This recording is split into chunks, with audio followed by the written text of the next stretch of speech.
From Washington, this is VOA News.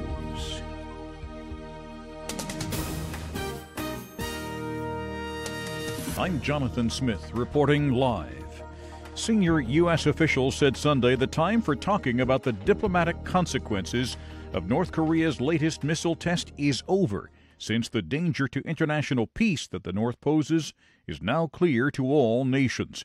U.S. bombers flew over the Korean Peninsula to demonstrate military strength Sunday, and Vice President Mike Pence, who is in Estonia, noted that the United States has all options on the table for responding to North Korea. Well, the President's made it very clear that Russia's destabilizing activities, its support for rogue regimes, its activities in Ukraine are unacceptable. And the President made it very clear that very soon he will sign the sanctions from the Congress of the United States to reinforce that.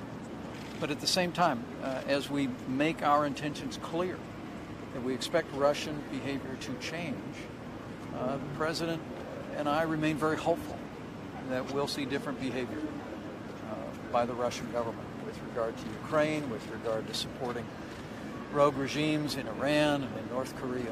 The vice president referring to Russian President Vladimir Putin's decision to say that 755 U.S. diplomats in the country must leave in retaliation for new sanctions the United States is imposing on Moscow for its meddling in the 2016 election to help President Donald Trump win the White House. Late on Sunday, the U.S. State Department called Russia's decision to cut hundreds from the American diplomatic staff in Russia, quote, a regrettable and uncalled-for act. This is news from the Voice of America in Washington. President Trump inherited U.S. military operations to fight terrorism worldwide.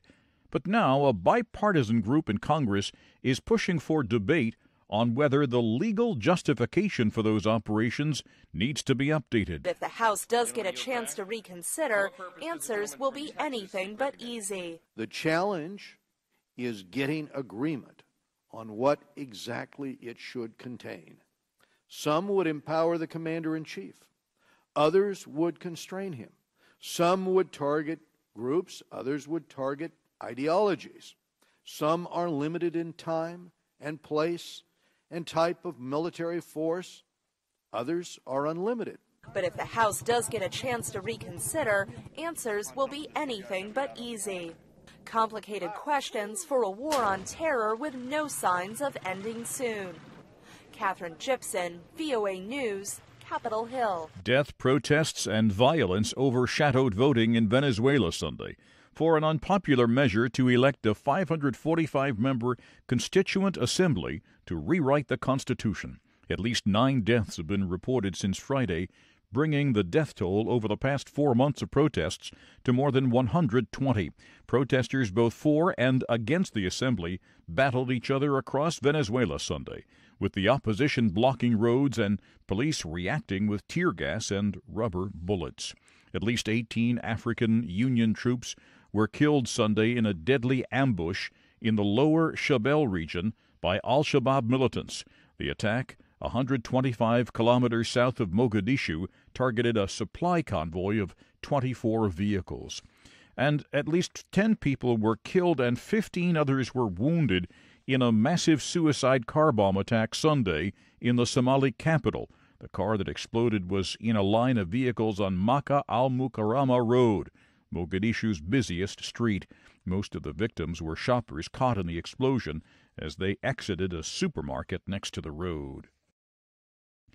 An Israeli military court has rejected a soldier's appeal after he was sentenced to 18 months in prison for killing a Palestinian.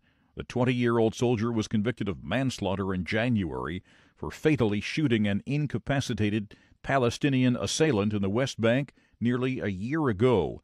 On Sunday, Prime Minister Benjamin Netanyahu tweeted that he would recommend a pardon for the soldier. You can find more on these and other stories developing and breaking from around the world, around the clock at voanews.com.